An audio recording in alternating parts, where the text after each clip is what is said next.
How can someone provide value? Great question. I mean, first off, really do your research on the individual that you're looking to provide value. The Trump buildings, have you seen them? In all over the place? Yeah. Imagine Swift. I know. We'll see. The whole world's about relationships. Exactly. The worst thing you can do if you're investing with other people's money is to keep them in the dark about things. Richard said it. I'm jumping out of a building today. And you're either going to need to use debt, or you're going to need to use investor capital. You can be comfortable being told no. You can get anywhere. Welcome to another episode of the Transform Podcast. I'm extremely excited today. I'm here with Richard. I have him introduce himself in a minute now. I just wanted to remind you guys of the purpose of the podcast. We're here to help you and give you actionable tips on how to transform your health, wealth, and relationships. Thank you for being here. Richard, how's it going, my brother? It's going great. Great to finally meet you in person. Tell me about you. Yeah, well, first off, I appreciate you having me on here. I'm really excited. Of course. So a little bit about me. I'm from upstate New York. Moved down here about 2.5 years ago, down to Miami. Loving every second of it. Who doesn't? I mean, it's winter right now. What a city, man. But yeah, I came down here for grad school. I work in the real estate space, commercial real estate. So really wanted to pursue my dreams and work in a city that's growing and expanding, and lots of opportunities down here. So moved here for grad school, got into the real estate development space. Awesome. Worked there for about a year, and then now transitioned over to the private equity, real estate, asset management. So very cool. Enjoying everything. So yeah. Awesome. Tell me what made that move from New York State to Florida. Sure. What caused that? Sure. Yeah. So, I mean, when I was in college, I originally thought that I was gonna go, I majored in political science. I thought I was gonna be a lawyer. I'm gonna do the normal thing, have a normal life. And throughout college, I realized that I wanted nothing to do with law school. I was not passionate about it. So I finished school, and for the last 2-3 years after graduating, I was really lost. I didn't have a plan. I was skating through life, doing odd jobs and whatnot, with no real purpose, I felt. So COVID hit, and then I was sitting at home like a lot of people, and just realized that I'm meant for something more. I should be doing something with my life. I'm smarter than what I'm doing. I have potential, and I haven't reached my potential. Awesome. So for me, this is kind of corny, but it's true. I used to watch HGTV with my parents, like my mom. My mom was huge and all that stuff. And for me, we always loved checking out people's houses and whatnot. Yeah. And I know that's the residential space, completely different than commercial. But one thing I realized was, living in upstate New York, you do have a fascination for New York City, because that's the mecca of New York, right? Of course. So I just think that skyline is iconic. I think that there's a lot of beauty in New York City, not only with the people, but with the built structures. And for me, I was it would be really interesting to contribute to the skyline, have a lasting impact. So that's kind of what spurred the idea. And then from there, I was just obsessive. I just researched everything I could about real estate. I knew nothing. I knew nothing other than what was on TV, and I especially knew nothing about commercial real estate. So again, yes, just obsessive researching, seeing how do I get into an industry where I have no experience, and I didn't go to school. And a lot of people start out by majoring in real estate in undergrad, or at least business. And I was completely far from that. I didn't take any math courses. I didn't do anything like that. So I felt like I was behind the 8 ball. So for me, feeling like I was behind the 8 ball, I did everything I could to quote unquote catch up. What did that mean? So I meant YouTube University, you know what I mean? Best one out there, right? Exactly. So just researching courses, researching thought leaders in the industry. And I didn't know who they were. I just typed in commercial real estate, New York City, or commercial real estate, Miami. And originally I was planning on moving to New York. That was my first plan. And as I researched, as I got to get familiar with the industry, I felt as though, and maybe this was a limiting factor, but at least at the time, I felt that the barrier of entry to get into New York City was a lot higher. And I felt like if I was going to be successful, quote unquote, I feel like there's other places that I can do that and be successful. So I had a conversation with my uncle who lives in Naples, and he was like, hey, have you ever considered Florida? And I was like, oh, no, but that sounds interesting. So at that point, it was like for me, whenever like an idea gets put into my head and I think that there's an ounce of possibility, I just attack it. Yeah. And that's like at that point, I was like, okay, well, I break into this industry by going to grad school, and I don't have the experience, but I can do the things to kind of build a track record, and then get into grad school. So I then researched grad schools in Florida, came across Nova and UM, applied to both, got into Nova, and then moved down here. So I guess to answer your question, what spurred that? I mean, it was just a sense of drive and desire to be something more than what I was, and to really take a risk, honestly, take a risk to pursue something that I felt I was passionate about. Very, very interesting. That's an incredible story. Contributing to the skyline, that means you wanted to become a developer and just build one of those amazing, humongous buildings. Is that the dream? Yeah, I think end goal, I'd love to be in the development space, but I do also really love being in the owner-operator space, working in the institutional space. My current role is in asset management, so what that really entails is formulating and executing business plans on real estate. So you buy, hold, make renovations, and then go and sell, and that's kind of a high-level view of that. So I've been in that space for about 5-6 months, and I've honestly really love it. It's something I'm also passionate about. I'm just passionate about commercial real estate as a whole. So wherever I end up, I'll be okay. Very interesting. But I still do love the development space as well. So, awesome. Yeah. What triggered this itch for this space? What caused you to even learn about it or wanted to go into the space? Like, because you said it, you were sort of like drifting through life. Yeah. So what was the trigger point? Yeah, so I feel like talking about getting into space specifically, I feel like it could be broadened as to what caused me to want to pursue something that was bigger than myself, or take a risk, so to speak. And I think where that lies is growing up. I mean, I had an amazing childhood. Grew up in a very small town, about 5,000 people.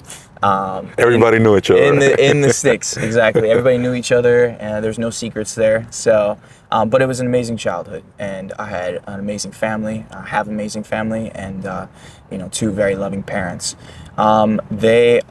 They view their idea of success, especially in a lot of small towns, is different than the American conventional view of success, where lots of money and working in a big corporation or doing all this stuff, right? So I come from humble roots, and I do love those roots. But for me, I felt like being in the small town, I felt like I was meant for more. And it's not anything to take away from that lifestyle, because it does hold a piece of my heart. But I just felt that I wanted to pursue something bigger than me, take a chance, see, why not try? Absolutely. I'm young, I have the opportunity, why not see what I'm made of? And commercial real estate was that medium for me. And like I said, I mean, I just wanted to be a part of the build structure. And once I mentioned before, once I got that spark, tumbling effect. Didn't let you sleep. Exactly. It could have been anything else, honestly, but that was it. That was it. Yeah. Very interesting, man. So tell me about some of the hurdles of like moving, relocating down here. How did that feel? It takes guts to do that. So tell me about that process. I mean, it was scary from the beginning. For 25 years of my life, I was living in New York with all my family, all my friends, everything I was accustomed to. I felt like I was in a bubble, in a good way. Yes. So essentially, the idea of moving, I mean, even growing up, I always thought I would move somewhere. I would be somewhere else. Got it. But at the same time, I never made it actionable. It was just like an idea. It was never like a real thing. So the plan was always to go out of your community. Yeah, I mean, in a way, I would say it was like one of those thoughts that you thought, oh, that'd be cool if I did that. Yeah. But it was never like I'm actually going to do it. You know what I mean? Got it. Once I went into that spiraling effect of what I wanted to do, there wasn't really any opportunities where I was for what I wanted to do. And then essentially when I got accepted to grad school, that's when it became real. And that's when it was like the, oh, wait moment. Like, Yeah. this is really happening. Like, and that's kind of when the anxiety and the fear kind of trickled in. But I just pushed past that. I knew that, listen, you don't know what the future's going to hold. There is that fear of unknown, but you know, you're going to be okay. Yeah. You're not going to die. You know what I mean? Right. That's a good way to see it, right? So you're not going to die. Everything's going to be fine. Worst case is it doesn't work out and you move home. And I'm fortunate that I do have that. If that ever happened, Right, you have that option. So hopefully not. No. Don't even make it an option, right? Like they say, if you want to take the island, Yeah, what do you have to do? You burn the boats. that's right. No way to escape. Exactly. You're gonna conquer that island. So Exactly. No, you're 100% right. So I really moved down here sight unseen. You know, I live in Fort Lauderdale just because it was close to Nova. And I just knew I needed a job. I was starting grad school and I needed a place. So I started looking about a year before I moved. And just to give you the anxiety and the fear, it took me about 8 or 9 months to find a job and a place. Wow. So it was, and this was 2021. So I'm pretty new to the area. oh yeah, And, middle of COVID, But in right? the middle of COVID, and that was like the peak of people moving down here. So apartment space was extremely competitive. And I mean, you were also being super specific in what you wanted. And what I wanted, exactly. So, but it's just crazy how life works out because I got a place and a job within a span of a week between the two. Incredible. And I went 8 months of just like, I don't know if this is going to happen because I can't, I can't even get down here. Right. But yeah, I mean, it's. So tell me about, so you're not now here in Florida. Mm-hmm. A year has passed. You finally have a job. You finally have a place. Mm-hmm. Tell me about the community. Are you building community? Are you creating relationships? Tell me about that aspect. Yeah. So for me, what's important, and I feel like we're similar in this way, is that we build and maintain relationships that are going to elevate us. Absolutely. And take us to another level. And for me, I knew that where I wanted to be, I wanted to get a foot in the door in the industry. I should preface, the job I had when I first moved here was a good job, but it wasn't what I wanted to do. It was a job that pays the bills because I'm in grad school and I just need to get through grad school. So I knew that the relationships that I was looking to form would be in grad school, and that would be where the opportunities lie. So for me, I really focused on obtaining relationships in grad school. And what that was is, you know, you're in school, you all have a common goal is to pass and get through. Yeah. So study groups, that was it. Yeah, so study groups, really met some really fascinating people who, like in grad school, it's not just young people in grad school, it's people who want to make a career pivot or, you know, just want to take a chance at something new. So it wasn't just my own peers and my age, it was people older than me with more life experience. Very interesting. That was a cool opportunity. And then when you're in those grad programs in real estate's all about, and you know, like just being in the banking world, it's all about relationships. Everything's about relationships. So The whole world's about relationships. Exactly. So the college, the university, really made an effort to create networking events. Interesting. And take students out of their comfort zone and put them in situations where they had to meet people. And I would consider myself a natural introvert, to be honest with you. Me too. You know what I mean? So building relationships never came naturally to me. But one thing that I learned is it's about reps. It's about repetitions. Absolutely. You know what I mean? So going to those networking events, putting myself out there, understanding that I don't know anything, and that's okay. I don't have to know everything. I can just be a sponge and absorb from people who've been there, done that. And that served me really well because it's kind of funny. Like if you ask people what they do, like more times than not, they're going to be really excited to tell you. Yes. You know what I mean? Yes. And it's not, everybody loves talking about themselves in a way. You know what I mean? Absolutely. And I don't mean that in the bad No. way. You know? So, I completely agree with you. So just asking people how they got there is very valuable. So that's what I did, and I started in school, and then, you know, that created opportunities that then went into the workplace, and it was a trickling effect. So yeah, that's Perfect. Tell me about the work that you're currently doing. Sure. So I work for an owner-operator, which basically what that means is an investment firm that owns real estate and operates it. So it's not the development space we build, or we don't build buildings. Building's already built, and It's you're already just built. We acquire it, and then we execute our business plan on that. So I said earlier, I work in the asset management space. So essentially, our portfolio, we have about 3,800 units. It's single family rentals, so Okay. regular single family homes. And then it's kind of a new asset class. It's called build to rent communities, which basically what that means is think of a multifamily building, like an apartment building. But they're single it's families. Single family homes, as they call it, horizontal. So it's treated and operated like an apartment building, but it's a community of homes. And it has Got it. amenities, pools, gyms, whatever, all the Yeah, same it's one stuff. of those HOAs type of things, Yep, right? exactly. So that's what our portfolio consists of, and we're throughout the Southeast United States. We're in about, I think, 7 or 8 states, if I'm not mistaken. And really what that job entails is, determining where we are in the marketplace, where our competitors lie, how we compare to our competitors, in the sense that, real estate, how you make money is renting out units. Of course. And occupancy. Yeah. Right. Sounds simple to do, but so if the dollars aren't coming in, you're not making money. Right. We call it heads and beds. Yeah. Is what we call it in industry terms. So really, it's focusing on how can we enrich the customer experience. How can we focus on the customer? How can we make them feel like they're at home? So really, on a high level, I mean, it's just determining what market rents are. Like, what is the value that people are going to see? Like, hey, that's something that I can achieve, but also create a profit for ourselves. And that like I said, looking at competitors, what are the competitors pricing in the market? How are we relative to them? Are we in the same space? And then from there, it's really ensuring that if there is like a maintenance call or anything like that, that it's done in a timely manner and it's executed efficiently.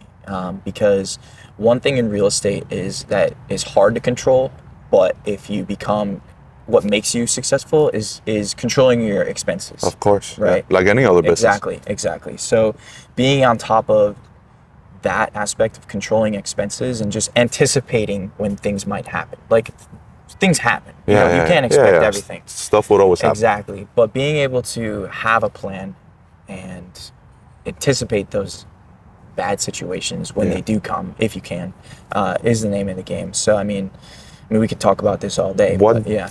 What does the day in the life look like for you? Sure. So what I love about real estate is there's no set day in life. It's all different. Tell me about that, man. No one knows better than me. That's how it goes. So, I mean, really what it boils down to is, you get in the office, you got to hit the emails right away. Right. So just, reaching out and connecting with the people that need answers from me. I always feel like if someone needs something from me, I need to take care of it right away. Yeah. And then I can focus on other aspects of the business. So for me, day in the life, hitting the emails, and then getting into determining where we are as far as our leasing numbers. Okay. So we have a lot of great teams that we work with that are all extremely dedicated to what they do. And that's why I feel appreciative to be where I'm at, because I work with a lot of amazing professionals. Cool. Mostly I work with our leasing team because, like I said, the name of the game is occupancy. Yeah. Heads and beds. Heads and beds. So we want to know how they're doing and what they need from us and how we can better serve them. So creating reports. A lot of it is reporting. Asset management is reporting, because when you invest in real estate, especially commercial real estate, it's a very expensive endeavor. Oh yeah, I know. And you're either going to need to use debt, or you're going to need to use investor capital. And in most cases, it's both, right? Because a bank's not going to fund all of the, value of the property. Of course. So our investors expect us to explain how these properties are doing. They trusted us with their money, so it's our job to essentially tell them how it's doing. I guess I could word that a little bit better, but essentially we're building these reports. We are showing them, hey, this is how our leasing numbers are. This is what we're doing to execute. And then also here's our financials. This is what we're leasing rents at. This is what our expenses are. So reaching out to the leasing team, creating reports on how the lease up velocity is, like how fast are we getting people in the space. And then from there, I transition over to, okay, of all the available units in our portfolio, meaning all the units that don't have people in them, where are they? How many leads are we getting? And leads in the sense of like are people reaching out about these units? Got if it. they're not, why are they not? Yeah. And a lot of that lies in rental pricing or visibility. Hmm. So a lot of our leads come through either like MLS or Zillow or all those third-party listing services. And what's great about those is they'll tell you like how long things have been on market, how many people have reached out. So we work with our leasing team in that aspect, and just determine, okay, if we have X amount of leads on a property and we know that we can get this amount of leads that lead to a lease and we're above that threshold, why is that? What happened there? Maybe you guys, your rental rates are lower than normal or whatever. Exactly. So there's that aspect. So it's determining where we are in leasing, determining where we are in rental pricing. And then from there, just seeing the overall property's performance. Like, okay, there's a lot of investment metrics that go into like underwriting, determining the feasibility of an investment. And we have thresholds that we need to meet per our lenders. Our lenders expect us to hit certain returns. Right. Our investors expect us to hit certain returns. So it's monitoring the performance of those properties. Are those properties hitting those returns? If not, what do we need to do to ensure that we do hit those returns? Tell me about that side of the business. I'm super interested. What happens if those metrics are not being met? Even if obviously. Mm-hmm. Yeah, so if the sun's hitting me right here in the face. Tell me. If they're not being met, how does it look if that happens? Yeah. What do you guys have to do? How do you pivot? Or like what's the course of action? It starts with having an honest conversation, and what that means is that the worst thing you can do if you're investing with other people's money is to keep them in the dark about things. You know what I mean? Right, like, common sense. Right? Exactly. Like common sense, guys. Exactly. So just having that honest conversation, like, hey, this is where we expected to be. We're not here. We believe it's because of this, and this is what we're going to do to ensure that it doesn't happen again. That's exactly what they're looking for. Got it. Right? And this could be month to month, quarter to quarter. How does it get rated? So we report to our investors on a weekly cadence. Weekly, but wow. It's 4 different aspects. Like our leasing is reported on a weekly cadence, but our financial reporting might be monthly or quarterly. Got it. It really depends on what exactly we're reporting. But if we do have to have that hard conversation, we have a lot of great partners who they'll work with us. Like, okay, because they're in it together. It's a partnership. Oh, absolutely. Right? So it's what can we do together to ensure that it doesn't happen again. Very interesting. So yeah, I think it falls in that conversation, and then creating a plan to determining where the market is. Like, why did this happen? Really getting an understanding of what's going on. What are the leading factors? Is it something that we did operationally, or is it something that it was market driven? And for those people who are interested in real estate, you should always have a business plan that's not driven by market. It should be just purely by value, because then you're not creating risk in the sense that if interest rates increase, market switch. Yeah, market always changes. If you have a business plan that's formulated around creating value, like hard physical value, then it doesn't matter what the market is. So I think that aspect, just having an honest conversation, being open, and having a positive dialogue. Interesting. Tell me about the transition from here. What skills do you plan to attain in this role that you're in, and how do you break the glass ceiling to the next place? Or maybe the next position or opportunity? Great question. And I know that's a hard question, because that's my sole purpose with this podcast. Yeah. Is to tell young people like you and me, and even more experienced people, how in the hell do we break that glass ceiling? Because sometimes these opportunities are right in front of our face, but maybe one contact or one phone call or one whatever could just make the whole difference. So how do you intend on seeing that opportunity, seeing what might be right in front of you, and how do you transition from there? So it's tough to answer, like you said. I would say if to not get specific in real estate alone, I would say it doesn't matter what industry you're in. Understand where you are in relative to everyone else in your company. And what I mean by that is, like, I am relatively new in the industry, and I'm still learning and growing. And there are people that I work with who have a lot more experience than I do. And really, I think it's how I look at it like anything, servant leadership, right? And if everybody has that mindset in your organization, it doesn't matter what level you are, everyone's going to be elevated. Absolutely. Right? So like it goes from the CEO down to the analyst, right? And if I can have servant leadership in my role, like meaning how can I help the team? How can I put my boss in a position that's going to help the rest of the team succeed? What can I do to alleviate some of the tasks or the bottlenecks that the team are facing? Yeah. Right? So I think to get to the next position, it's really just taking ownership. Yeah. And I think for you listeners out there, like one of my favorite books is Jocko Willink and Leif Babin's Extreme Ownership. Yeah. And I think if you read that, you'll understand that you need to take ownership of everything. It doesn't matter what it is, right? And it Right. all falls onto you. There's only one person to blame Yeah. if something goes wrong, and it's you. There's no outside factors. It That's doesn't how I matter. live my life, man. Exactly. So really dialing in on that. I think to get specifics in the real estate industry, specifically for asset management, if you're looking to expand in that role, and then honestly in real estate alone, not just asset management, get an understanding of underwriting and financial modeling. Really become an expert in Excel. Understand what drives investment metrics. Understand how the capital markets, the debt scene works. Which when I started, I knew nothing. And I was fortunate to have people in the industry who really helped guide me along and gave me insight. And also, I mean, I don't think we talked about this yet, but find a mentor. I was going to ask you about that just now. Find a mentor. I've been really fortunate to have several mentors in my career who really kind of opened my eyes to what the industry was. Because grad school is great. Getting formal education is great.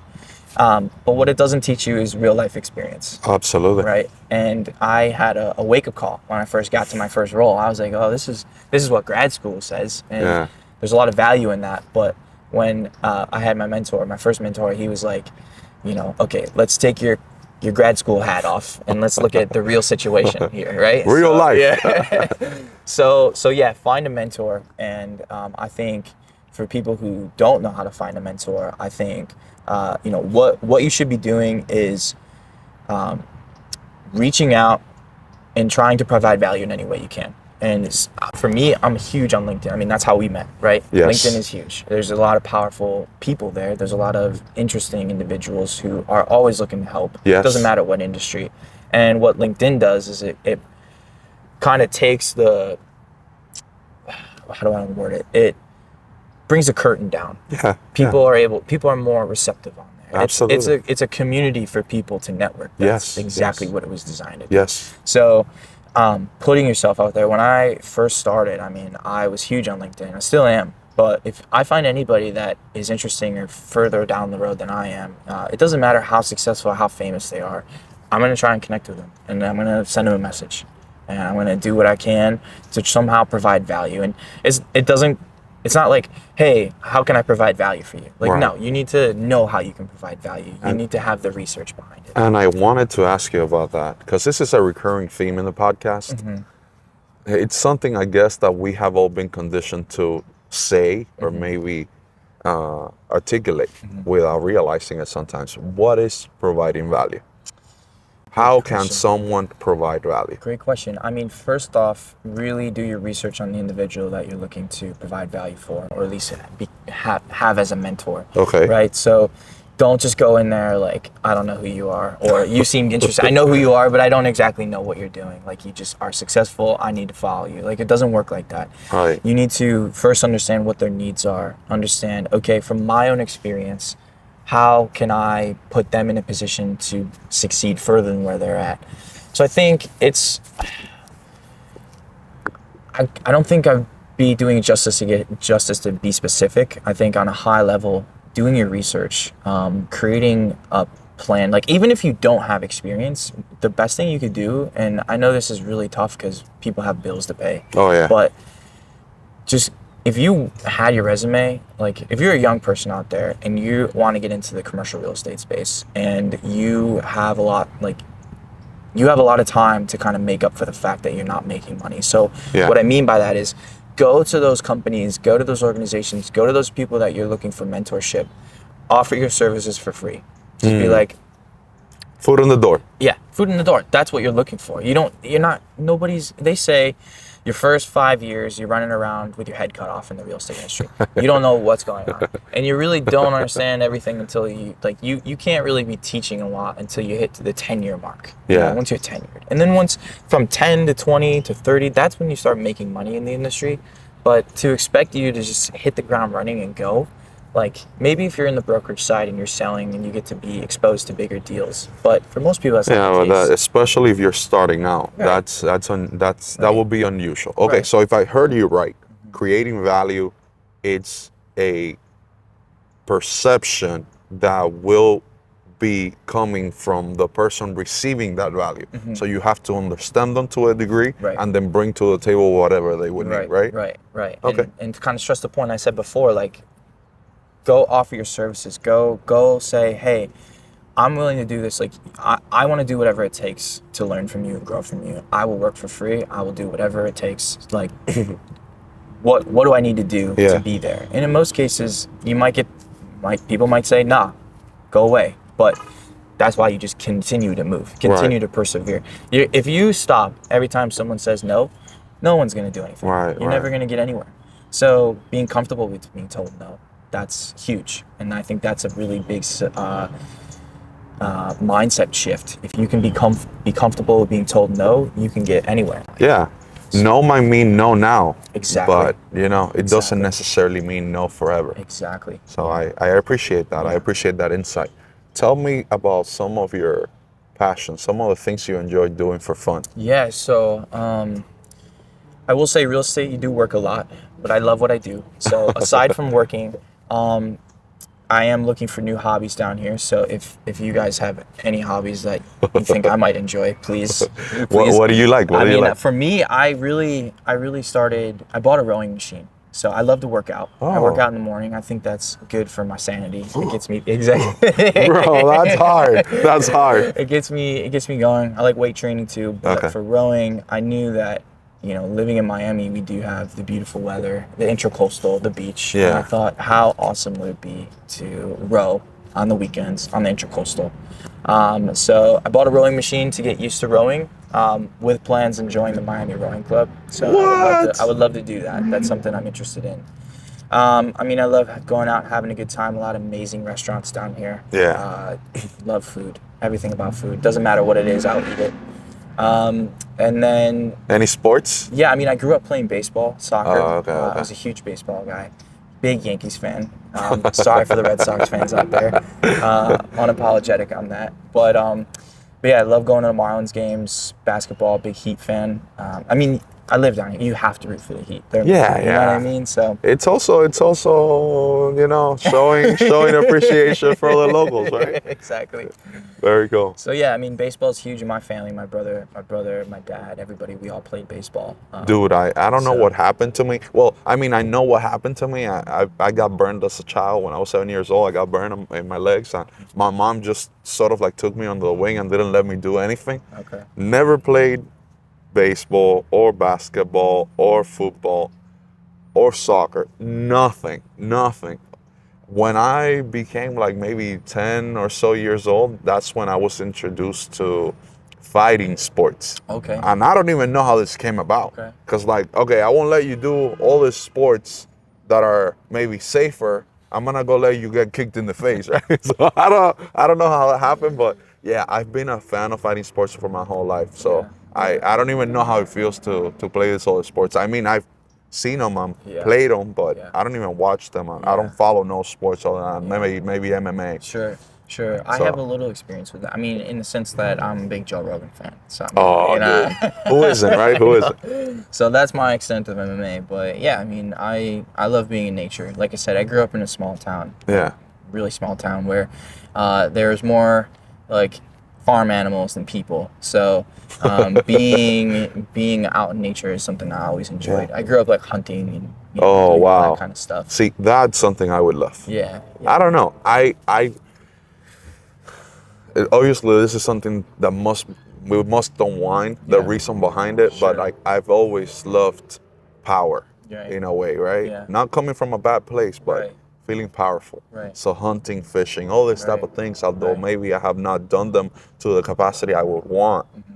it's something that I know for a fact I would definitely enjoy. Yeah, I mean, if you go into hunting thinking like, I mean, obviously the end goal is to like, you know, be successful, Right. and bring home some food for the Yeah, family. yeah. And I will say wild game is delicious. Yeah. You know, there is something about an animal out there in nature. It's got a ton of nutrients. It's better for you than a lot of the store stuff For out sure, there. You know for what I mean? sure. So there's that aspect, but anybody that says that they go out hunting just to be successful is lying to you. And what I Right. mean by that is like you're out there like at 3 a.m. before the sun comes up to get into your spot, and then you're sitting there for 5-6 hours, and you might not see anything that day. Wow. And in some cases, like you hear, I'm not like a crazy big game hunter. It's been a long time since I went hunting, but you hear all these professional hunters and people that get put in lotteries out west to go hunt elk and all this stuff. And they are waiting years to get that tag, and they finally go, and they spend a whole week camping out in the backcountry. And You got some background noise. Yeah, but they spend a whole week trying to find that bull or whatever, and they don't see anything. So the point I'm trying to make is like, really what hunters love about it is just being immersed in nature. Yeah. You know? You have to love that. Exactly. Well, now that you mentioned that, right? Obviously, my perspective in hunting is like the moment of that it happens, right? That you finally get in front of the animal and you get to do your thing. Yeah. Not the 6 hours, sitting in a place. So. Yeah, I mean, it's really what's cool about it is when I was a kid, I went out with my grandfather. Was a huge influence on me. He taught me all the manly man things, like going hunting, you know, all the fun stuff, all farming, the good stuff, you all know, the good picking stuff. up rocks in the fields and stuff. That was my job as a kid. But yeah, I mean, I went out there one day with my grandpa, and we split up, and you know, to cover more territory. And I was sitting in our tree stand, and there's like, you see squirrels, you see birds. You know, you see other animals throughout the woods, and it's just like nowhere else are you invisible to nature. Like in the city, us, like, you don't, I mean, what do we see? Iguanas? You know what I mean? Right. You know what I mean? Like, but in the woods, like, you really get a full appreciation for, you know, what the earth has to offer, and like how amazing it is to be here, and how appreciative you are to just be immersed in nature and kind of see it for what it really is. Of course. Not just the city view. You know what I mean? Yeah. So, I as a matter of fact, growing up in Cuba, like I mentioned, we had all sorts of trees all around the house. Mm-hmm. Literally, we would go and climb trees to get mangoes, guavas, like you name it. It was like the woods. It was the woods. Yeah. Honestly, it was the woods. Yeah. And all sorts of animals and serpents and all these weird things that just come and freak you out. So it's very, very cool. That's the one thing about Florida is there's a little bit more creepy crawlies down here. Right? In Cuba too, man. In Cuba too. Like a lot of weird stuff that could come at you. Yeah. One of the sections I like the most about the podcast is where I get to find out what some of the misconceptions could be. Something weird that people believe in your field that maybe you just would like to debunk as completely fake. Sure. Yeah, I think a great thing is people believing that real estate is a passive investment. Passive meaning that you invest your money and it's like the stock market. You don't have to think about it for 30 years and then you got your return. It is the furthest thing from that. It doesn't matter where you are. Even if you're a limited partner where... First, I think we should dissect the difference in investors. Hit me with that. So there's general partners and limited partners. And the difference between the two is a limited partner is an investor that gives you your money and... Let me start over. Yeah. The general partner, let's start with general partner because that'll be better. So a general partner is a partner that you don't necessarily have to invest the same amount of money in. You can invest a smaller amount, but you are responsible for executing the investment. Right. So you Day-to-day operations. Day-to-day operations, that's your job. The limited partner fronts most of the investment, but they are hands-off. Right. And by definition, the limited partner is a passive investor. But they are checking in on your operations. If you are really looking for, like, if you're in the big space and you're dealing with limited partners on an institutional scale, they are companies or pension funds. They have shareholders. They expect a return. Exactly. And they're not even going to give you their money unless they're confident in your track record. So you're going to get 5,000 questions before they even see what your opportunity is, right? So I think the misconception is believing that real estate is a passive investment, because it doesn't matter where you are in the investment space. Either you're a general partner, where your job is literally to handle leasing, handle rents, where's occupancy, how are we going to negotiate debt? You are also raising equity, raising capital. The general partner is the one who's trying to find limited partners. So even if before that relationship's even formed, you're putting a lot of work in, a lot of sleepless nights. It's an industry that requires the tough, to be honest with you. It's a lot of things can happen. There's a lot of unknowns, just like any industry. So limited partners are extremely, essentially they're trying to ensure that their money is safe, and they expect, to check in, see how things are doing. So to be hands off, if you're hands off in real estate, you can expect to lose your money. Yeah. No, anybody that has rented just even like a single family home, right? I did it. I've done it. Yeah. No. People will call you, yo, like my light bulb is not working. Go freaking change it, right? So I can only imagine how it would work at the scale that you're doing it at. So interesting. Yeah. Tell me about the best piece of advice you've ever received. Oh man, great question. Because I've received a lot. Right. I'm trying to think the best one. On any aspect, relational, business, money, mindset, any aspect. And take your time. Yeah, let me think about this one. For me, I feel like this is the best piece that's really helped me. Of course. Taking risks. Just go out and take a risk. It doesn't matter where you are in life. Just go take a risk. It doesn't matter if you feel like, oh, what if this happens, I'm going to lose this and that. Then let it be lost, because you at least took the risk, and if it didn't work out, you gained experience and gained a new mindset. And it's the journey. It's not the destination. Yeah, there's this not a loss if it fails, right? It's a learning opportunity. Exactly. So and 99% of the time, if you take a risk, you're not going to die. Now, don't do anything stupid that's going to jeopardize your life, Richard said it. I'm jumping out of a building today. But you're going to everything works out in the end. I'm a faith guy. I believe that, everything works out. Regardless of where you're at, everything will work out. So, taking a risk, finding that opportunity, asking that girl out, doesn't matter. Just do it, because you're going to be grateful for it, however it ends up. You're going to learn something, or at least you'll get the end goal that you were looking for. So I guess that's the biggest piece of advice. I'm sure there are others out there, but that's the one that resonates with me, because I love that. Yeah. So what does the future look like? Just, for me, just becoming the best person I could possibly be, trying to get 1% better, trying to further my career, become, even better in my position, someone that is even more reliable than how I already am. And I guess the end goal would be to, move up in the company, get more experience, and then if life plans out the way it does, maybe go off and do my own thing. I don't know. We'll see. There's a lot of opportunities out there, so we'll see how that plans. But you've seen those Trump buildings? Which ones? Where? The Trump buildings. Have you seen them? In New York? All over the place. Yeah. Imagine Swift. I know. We'll see. We'll see. That would be amazing. That would be ideal. Yeah. So just and not even just professionally, just personally. Just growing as a person, right? Yeah. So that's. How do we find you? I'm on LinkedIn. I think, we'll put it right here, guys. I'm on all right. LinkedIn. I'm not on any other social media. Smart for you, man. Smart guy. I have a chronic scrolling problem. Yeah. So that's I had to get off those. But LinkedIn is where I'm at, and then we can also include my email in the description as well. Perfect. If anybody wants to reach out to me. So, beautiful.